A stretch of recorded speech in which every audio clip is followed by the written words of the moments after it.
बेटी का कुछ अरसे से अचानक पेट बढ़ना शुरू हो गया था, जिस पर मैं परेशान थी कि न जाने मेरी बेटी को क्या बीमारी है। एक रोज़ एक औरत मेरे पास आई और उसके कहने पर मैंने 20 किलो गोश्त मंगवाकर अपनी बेटी को उसके ऊपर बिठा दिया। औरत ने कहा था कि इससे तुम्हारी बेटी ठीक हो जाएगी। लेकिन एक दिन जब मैंने उसे गोश्त पर बिठाया तो जो चीज़ सामने आई देखकर सबके रोंगटे खड़े हो गए। मेरा नाम अलीना है। मैं एक कमसीन लड़की थी, गांव में सभी की आंखों का तारा थी और हर कोई मुझे पाने की तमन्ना करता। इसकी एक वजह मेरी खूबसूरती थी तो दूसरी वजह मेरे अब्बा थे। मैं जिसके भी घर जाती उसकी तो ऐश ही हो जानी थी। खैर, मुझे इन सब चीज़ों से कोई सरोकार नहीं था, क्योंकि मैं जानती थी होना तो वही है जो अब्बा ने चाहा, तो फजूल में किसी की आशिकी में पड़कर अपना खून क्यों जलाऊं। इसलिए रोज़ अपनी सहेलियों के साथ नहर किनारे चली जाती। वहाँ पास बाग में मौजूद फलों पर खूब हाथ साफ करते। फल बहुत ही रसीले होते। हम शाम तक वहीं नहर पर ही रहते और रात होने से पहले घर आ जाते। जब मेरी नज़र उस लड़के पर पड़ी थी जो हमसे थोड़ी ही दूरी पर आराम से दरख्त के साथ टेक लगाए मुसलसल हमें घूरने में मसरूफ़ था, मैंने अपनी सहेलियों का हाथ पकड़ा और जल्दी से वहाँ से भाग आई। उसके बाद कुछ दिन तक तो हमने नहर का रुख नहीं किया, लेकिन फिर सब नॉर्मल हो गया। लेकिन इन दिनों में एक अजीब बात हुई। अब्बा बेवजह ही मुस्कुराता रहता या अजीब हरकतें करता रहता।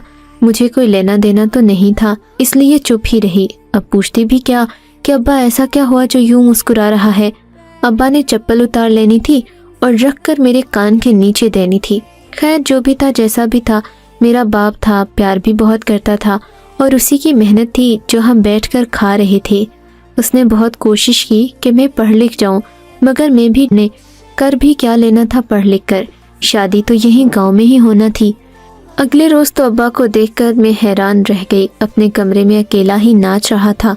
अम्मा मेरी को फुर्सत मिलती तो देखती वो काम करने वाली के पास बैठी पूरे मोहल्ले की बातें भगा रही थी। और फिर अगले दिन कुछ अजीब सी हरकतें करने के बाद अब्बा ने थैले में से बिल्ली निकाल ही दी। मेरा रिश्ता आया था, जिसका पहले अब्बा को पक्का यकीन नहीं हुआ था। जब बाद में यकीन हुआ तब ये बात भी सामने आई कि जिसने रिश्ता भेजा वो जागीरदार हैं, जिनकी बहुत ज़मीनें हैं। रिश्ता होने पर वो मेरे अब्बा को गांव की बड़ी ज़मीन देने पर राज़ी हैं। ये सोच सोच कर ही अब्बा तो पागल हुआ जा रहा था। सच जानकर खुशी तो क्या, मुझे अफसोस ही हुआ। फिर अब्बा ने ऐसी फुर्ती दिखाई कि महीने के अंदर अंदर मुझे ब्याह कर रुखसत कर दिया। मैं हैरान ही रह गई अब्बा की तेज़ी पर। अजीब इंसान था। खैर, मैं कौन सा दूर गई थी, साथ के गाँव ही तो गई थी। यहाँ भी के चर्चे हो गए। मैं देखने में खूबसूरत थी, लेकिन बात का अंदाज वही गांव की औरतों वाला था। यहाँ मुंह खोला तो आगे से लोग तौबा करते। कुछ अरसे बाद मैंने बहुत ही प्यारी और एक खूबसूरत बच्ची को जन्म दिया, जिसका नाम मुन्नी रखा। मेरा शौहर तो था ही काठ का उल्लू, शक्ल देखकर पसंद किया और अब मेरे ही पल्लू में लगकर रहता। मैं दिन को रात कहती तो रात मानता और रात को दिन कहती तो भी मान लेता। मैं हंसती थी उस बावले पर। सब उसको रनमुरीद कहते। कभी वो मना न करता मुझे कहीं भी आने जाने से। बाद में पता लगा कि उस दिन जो दरख्त के पास लड़का था वही मेरा शौहर है, जिसे मैं भूल भी गई थी। खैर से मेरी बच्ची आहिस्ता आहिस्ता बड़ी हो रही थी। वो जिद करके पास गांव चली जाती। अब तो उसकी आदत बन गई थी, अक्सर घर से गायब रहती। अब मुझे समझ आ रहा था माँ होना वाकई मुश्किल होता है। मैं ना भी करती तो मुझे उसकी कमी महसूस होती। एक दो बार तो मैंने उसे पकड़कर थप्पड़ भी लगाया, लेकिन पता नहीं उसको क्या था, किसी चीज़ से फ़र्क ही ना पड़ता। घर से बाहर जाने की उसे आदत हो गई थी। मैंने कुछ दिन रोका, वो ना मानी तो छोड़ दिया और सब कुछ फिर से नॉर्मल हो गया। अब जिस चीज़ ने मुझे परेशान किया वो था कि उसके जिस्म में सूजन सी होने लगी, पेट बढ़ने लगा। एक दिन काम वाली ने मुझे याद दिलाया कि मेरी बेटी की तबीयत ख़राब है। मैंने काम वाली की ये जुर्रत देखी तो थप्पड़ मारकर उसे नौकरी से निकाल दिया। वो बेचारी चुप हो गई। मैं पढ़ी लिखी तो नहीं थी, मगर अपनी बेटी की बीमारी ने मुझे भी परेशान कर रखा था। अब पछता रही थी कि पढ़ी लिखी होती तो थोड़ी अकल ही आ जाती, मगर ये सोचने का वक्त नहीं था, अमल करने का वक्त था। इन्हीं दिनों एक उड़ती उड़ती खबर मेरे कानों में पड़ी कि पास ही पुल पर एक बाबा मौजूद है जो अमल करवाता है और हर काम हो जाता है। मुझे बहुत यकीन था मैं तो मौका ढूंढती कि क्या पता जिंदगी में ऐसा वक्त आएगा। मैं भी बाबा जी के पास चल दी अपनी बेटी का इलाज करवाने। वहाँ मुझे काफ़ी देर हो गई। मेरी नज़र आसपास भी जा रही थी, जहाँ सब अपनी अपनी मन्नतों और मसाइल के हल के लिए बाहर बैठे थे। जब कोई खुशी खुशी बाहर आता तो मैं भी उनका खुशी से दमकता चेहरा देखकर खुश हो जाती कि अब तो मेरा मकसद पूरा होकर ही रहेगा, मेरी भी बच्ची का इलाज हो जाएगा। इसी उम्मीद पर मैं अपनी बारी आने पर बाबा जी के पास अंदर चली गई। ये जगह काफ़ी पुरानी मालूम होती थी, जहाँ बाबा जी एक काले रंग का चोला पहने, गले में बेशुमार मालाएं पहने, हाथ पर रंग बिरंगी अंगूठियां पहने, एक तस्बीह पर कुछ पढ़ते और इर्द गिर्द फूंक देते, फिर रेत उठाकर अपने माथे पर मल लेते। मैं जाते ही उनके पैरों में बैठ गई और अपना मसला बयान कर दिया, जिसे सुनकर कुछ देर तक वो आंखें बंद करते, मुंह ही मुंह में कुछ मंत्र पढ़ते। ऐसे ही आंखें खोलते, मेरी तरफ देखते। उनकी काली सुरमे से भरी आंखें देखकर मैं खौफ से लरस गई, लेकिन अपनी बेटी के लिए कोई ना कोई हल तो निकालना ही था, इसलिए खामोश बैठी उनके बोलने का इंतज़ार करने लगी। जब वो अपनी भारी आवाज़ में मुझसे मुखातिब हुए थे, देख बच्ची, जो तू बता रही है उसका इलाज करवाने तो तुझे किसी दाई के पास जाना चाहिए, लेकिन तू बदनामी के डर से यहाँ आई है तो मैं समझता हूँ, इसलिए जो अमल तुझे कह रहा हूँ वो खामोशी से बगैर किसी को बताए एक कमरे में करना है। फिर अपने पास पड़ी राख उठाकर मुझे थमा दी, साथ कुछ दम किए हुए लीमू भी दिए। उनमें से रोज़ एक लीमू को मुट्ठी भर निचोड़कर उस राख से अपनी बेटी के पेट की मालिश करना थी। साथ ही बाबा जी ने यह भी बताया कि यह अमल 1 महीना चलेगा, तब तक तेरी बेटी घर से बाहर कदम भी नहीं निकालेगी, वरना अमल उल्टा पड़ जाएगा। मैं अपनी बेटी की बीमारी से परेशान थी, मैंने सारे पैसे उनके गले में डाल दिए, खुद बाहर आ गई। चेहरे पर घबराहट भी थी और मैं अंदर से खुश भी थी। अब बेटी सही हो जाएगी। अपने चेहरे को कपड़े से ढककर मैं फौरन घर आई तो बेटी घर में मौजूद ही नहीं थी। मैं बेताबी से उसका इंतज़ार करने लगी। जब काफ़ी देर तक वो ना आई तो नहर किनारे जाकर उसको खुद पकड़कर अपने साथ वापस ले आई। घर में आकर एक कमरे में लाकर उसे बंद कर दिया और बाबा के कहने के मुताबिक मैंने वो लेप उसे लगा दिया और बाहर जाने से सख्ती से मना किया। अब रोज़ यही काम करती, घर से उसका निकलना बंद कर दिया। उसके बाप के सामने भी ना जाने देती कि कहीं मेरी बेटी के इलाज में कोई भी रुकावट ना आ जाए। मेरी बेटी इस सब से बहुत परेशान थी। उसे कुछ नहीं मालूम था कि उसके साथ क्या हो रहा है, मगर ये बीमारी ही ऐसी थी कि अगर मैं मोहल्लती तो वो न जाने क्या क्या मतलब निकालते। बाबा जी ने तो पहले ही ऐसी बात कर दी थी जिसके बाद मेरा वहाँ जाने का दिल नहीं करता था, मगर चूंकि मेरे पास इलाज का और कोई रास्ता नहीं था, मैं वही लीमू वाला हरबा आजमा रही थी। मेरी बेटी की तकलीफ में मगर दिन ब दिन इजाफा होता जा रहा था। अब वो भी इस सब से तंग आ गई थी। उसने छुपकर कई दफ़े अपने घर के उस कमरे से निकलने की कोशिश भी की और कामयाब भी हुई, मगर बाहर जाने से पहले मैंने उसे पकड़ लिया, क्योंकि अब मेरी उस पर कड़ी नज़र थी। अगर कुछ इधर उधर करती तो मैं पकड़कर 1-2 लगा देती और खूब डांटती, मगर माँ थी उसकी। अब ये बात बाहर किसी से कर भी नहीं सकती थी और मेरे शौहर के पास तो इलाज के पैसे नहीं थे कि उसे बताती। बड़े अस्पताल यहाँ से हज़ारों किलोमीटर दूर थे। अब मेरे दिमाग में हर वक्त यही परेशानी रहती कि अगर मेरी बेटी का इलाज न हुआ तो न जाने क्या होगा। मैं कई रातों से इसी परेशानी में सो नहीं पा रही थी। रात को मुझे बेचैनी की वजह से अजीबो गरीब ख्वाब आते। एक दिन ऐसे ही लेटी थी कि मुझे ख्वाब आया कि कोई सफ़ेद कपड़ों में मलबूस हमारे घर आता है और मेरी बेटी को घसीट कर अपने साथ ले जाता है, जबकि रो रो कर मैं उसके आगे रहम की भीख मांगती हूँ। मैं उससे फरियाद करती हूँ और फिर मेरी बेटी की चीखें भी सुनाई देती हैं जो कहती है कि मुझे बचा लो। ये सब ख्वाब मुझे डरा देते। मैं अपनी बेटी को अपने कमरे में ही बंद रखती। अब मुझे और डर लगने लगा कि कहीं कोई मेरी बेटी को हमारे ही घर से अगवा ना कर ले। उसको कमरे में बंद करते अपने ख्यालों में खाला के पास आकर बैठ गई, जो न जाने कब आई थी और क्या बातें कर रही थी। ان کے آنے پر میری بیٹی بھی کمرے سے باہر آ گئی۔ اس کو دیکھتے ہی کہنے لگی، علینا تیری بیٹی ماشاءاللہ بہت پیاری ہو گئی ہے، مگر یہ اس کے پیٹ کو کیا ہوا؟ اتنی سی عمر میں اتنا موٹاپا اچھا نہیں۔ اگر اس کا کوئی مسئلہ ہے تو تم اسے ڈاکٹر کو کیوں نہیں دکھاتی؟ خالہ کی باتیں سن کر مجھے پسینہ آ گیا۔ اس بات پر ان کو اور بھی شک ہوا اور وہ میری طرف عجیب نظروں سے دیکھنے لگی۔ میں نے ان سے چائے پانی کا بھی پوچھا، مگر جاتے جاتے مجھے نظروں سے مجھے دیکھ رہی تھی۔ میں نے نظریں چرا لیں۔ مجھے ایسا لگ رہا تھا جیسے وہ میری بیٹی کو کوئی اچھوت سمجھ رہی ہوں۔ ماں کے لیے اولاد سب سے عزیز ہوتی ہے۔ لوگوں نے جب میری بیٹی کے بارے میں سوال کرنا شروع کیے تو میں نے بھی لوگوں کے گھر آنا جانا چھوڑ دیا۔ میں کوشش کرتی کہ کوئی بھی ہمارے گھر نہ آئے۔ بیٹی کو بھی میں نے گھر میں ہی بند کر رکھا تھا۔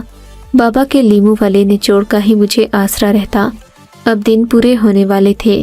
اگلے دن کچھ عورتیں میرے گھر آدھم کی۔ میں نے ان کے ساتھ بیٹھ کر ادھر ادھر کی باتیں کی، مگر وہ عورتیں اسی بات پر بضد تھیں کہ میں اپنی بیٹی کو کمرے سے باہر بلاؤں۔ میں حیران تھی کہ آخر انہیں میری بیٹی سے کیا خار ہے جو خواہ اس کی عجیب و غریب بیماری پر اسے تنگ کرنا چاہتی ہیں۔ بہرحال میں نے اپنی بیٹی کو گھر سے نہیں نکالا۔ وہ سب مجھے حقارت سے دیکھ رہی تھیں۔ مجھے معلوم تھا کہ محلے میں یہ لوگ عجیب و غریب باتیں سوچ رہے ہیں۔ خیر میں نے خود پر قابو پاتے ہوئے ان عورتوں کو سمجھانے کی کوشش کی کہ جب کسی پر مصیبت آئے تو انسان کو یوں کریدنا نہیں چاہیے، مگر لوگ یہ باتیں کب یاد رکھتے ہیں۔ میری بیٹی کی زندگی تو برباد ہو چکی تھی۔ لوگ اس کے بارے میں عجیب عجیب باتیں کرنے لگے تھے، حالانکہ میں جانتی تھی کہ میری بچی معصوم ہے۔ کہ ہمارے گھر آتا اسے تو جیسے تفریح کا ایک سامان مل جاتا۔ وہ میری بیٹی کو دیکھ کر کوئی بات کرتا اور میری بیٹی پریشان ہو جاتی۔ اب تو یہ بات میرے شوہر کو بھی معلوم ہو گئی تھی۔ وہ الگ سب سے پریشان ہوتے، اپنا منہ چھپا کر پھرتے۔ کچھ سمجھ نہ آ رہا تھا کہ کیا کیا جائے۔ پورے گاؤں میں ہمارے گھر کو نہ جانے کیا کیا کہا جا رہا تھا۔ میری بیٹی بھی گھبرا کر اکثر رونے لگ جاتی۔ وہ بہت معصوم تھی، نہیں جانتی تھی کہ یہ زمانہ اسے کس نظر سے دیکھ رہا ہے، مگر اب سب کو پتہ چل چکا تھا۔ لوگ اس کی ذات پر انگلی اٹھاتے۔ میں سب سے تنگ آ گئی تھی۔ میں نے اس عمل کو اب بھی جاری رکھا، لیکن جب کوئی فرق نہ پڑا تو بیٹی کو لے کر بابا جی کے پاس چلی گئی۔ میں نے بابا جی سے کہا کہ عمل پر جو بھی قیمت آئے آپ میری بیٹی کا علاج کر دیں، کیونکہ اب اس کے لیے یہ تکلیف ناقابل برداشت ہوتی جا رہی ہے۔ میں نے پاس ہی ایک جھگی کرائے پر لے رکھی تھی۔ شوہر سے کسی رشتہ دار کے گھر جانے کا کہہ کر یہاں آ گئی۔ اب کچھ نہ کچھ تو کرنا ہی تھا۔ اسی دوران میری ملاقات ایک رپورٹر سے ہو چکی تھی۔ میں نے اسے یہ بات تو بتا دی، لیکن اپنی بیٹی سے ملنے نہ دیا۔ 1 مہینہ گزر چکا تھا، لیکن اب بھی بابا جی کے عمل سے کچھ بھی ہوتا نظر نہیں آ رہا تھا۔ تب میں نے سوچ لیا کہ صبح ہوتے ہی بابا کے پاس جا کر پوچھوں گی کہ آخر وجہ کیا ہے جو اتنا سب کرنے کے بعد بھی میری بیٹی کی تکلیف کم ہونے کے بجائے بڑھتی ہی جا رہی ہے۔ بابا جی نے کہا کہ کل دوبارہ آنا۔ اگلے روز میں ان کے حضور حاضر ہو گئی۔ بابا جی، آپ نے کہا تھا کہ اس عمل سے سب صحیح ہو جائے گا، لیکن اب تک اس کا کوئی فائدہ نہیں ہوا، بلکہ میری بیٹی کی تکلیف تو بڑھ رہی ہے۔ لوگ عجیب باتیں کرتے ہیں۔ میری بیٹی کی زندگی کا سوال ہے، پلیز کچھ کیجیے۔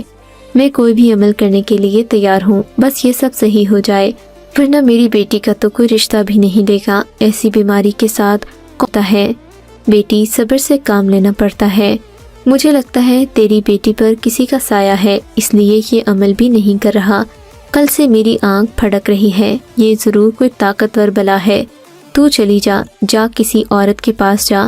اب تیری مدد کوئی عورت ہی کر سکتی ہے، کیونکہ عورت ہی عورت کی دشمن ہوتی ہے تو ہمدرد بھی ہوتی ہے۔ جا، تیرے مسئلے کا حل کسی عورت کے پاس ہوگا۔ اس کو لے کر کسی عورت کے پاس چلی جا۔ میں نے اپنی بیٹی کے 2-4 جوڑے پیک کیے، اس کو خود لے کر اماں کے گھر آ گئی۔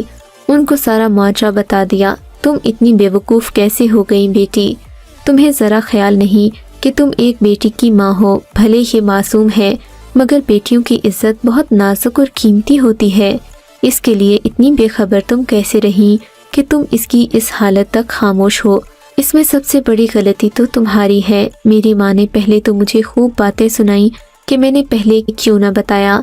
خیر ہم ماں بیٹی نے پریشان ہو کر یہی فیصلہ کیا کہ اگر کسی بھی قسم کا مسئلہ ہے تو ہمیں دائی سے مشورہ کرنا چاہیے۔ ہو سکتا ہے کہ وہ کوئی ایسا حربہ بتا دے کہ پیٹ کی سوجن کا مسئلہ حل ہو جائے۔ ہم نے ایک عمر رسیدہ دائی کو بلوا لیا۔ وہ آتے ہی آرام سے بیٹھ گئی۔ میری بیٹی کو دیکھتے چہرے پر عجیب مسکراہٹ سجا کر اس نے اپنی فیس کی بات بھی کی پہلے ہی طے کر دی، جیسے اسے پتہ تھا کہ نتیجہ نکلنے والا تھا۔ ہم نے اس کی ہر بات پر حامی بھری۔ ہم دونوں کو باہر بھیجتے اس نے میری بیٹی کا معائنہ کیا، مگر وہ بہت پریشان تھی۔ پھر جو بات اس نے ہم دونوں کو بتائی، ہم ماں بیٹی پریشان ہو گئے اور شرمندہ بھی۔ میں نے آگے بڑھ کر اپنی بیٹی کو سینے سے لگا لیا۔ اس نے ہمیں گوشت منگوانے کا کہا۔ میں نے گوشت منگوا لیا، کمرے میں ایک بیٹی کو بلایا اور ہمارے سامنے اسے گوشت پر بٹھا دیتی۔ اس گوشت سے تیز خوشبو آتی۔ ہم دونوں ایک کونے میں کھڑے دور سے اسے اپنے ہونے کا یقین دلاتے۔ کل رات سے میری بیٹی کو پیٹ میں شدید قسم کی تکلیف اٹھتی محسوس ہوتی۔ دائی کو بلا کر لائے۔ اس نے پھر سے گوشت منگوا کر بیٹی کو اس پر بٹھا دیا۔ تھوڑی دیر گزری تھی کہ جب اسے گوشت پر بٹھایا تو جو چیز سامنے آئی دیکھ کر سب کے رونگٹے کھڑے ہو گئے۔ میں نے دیکھا کہ وہ ایک کالے رنگ کا سانپ تھا، جسے دیکھتے ہی ہم سب کے رونگٹے کھڑے ہو گئے۔ میری بیٹی کی بیماری کا پتہ لگ چکا تھا۔ دراصل اس کے جسم میں کچھ سانپ چلا گیا تھا، جو شاید رات کے کسی پہر ناک یا کان کے ذریعے اس کے پیٹ تک پہنچا، جس کی وجہ سے اسے پیٹ میں درد اٹھا۔ دائی تو تجربہ کار عورت تھی، اس نے ہمت سے کام لیا۔ میری بیٹی پر کسی بھی قسم کا الزام لگانے سے پہلے اس نے اچھی طرح اس کا معائنہ کیا۔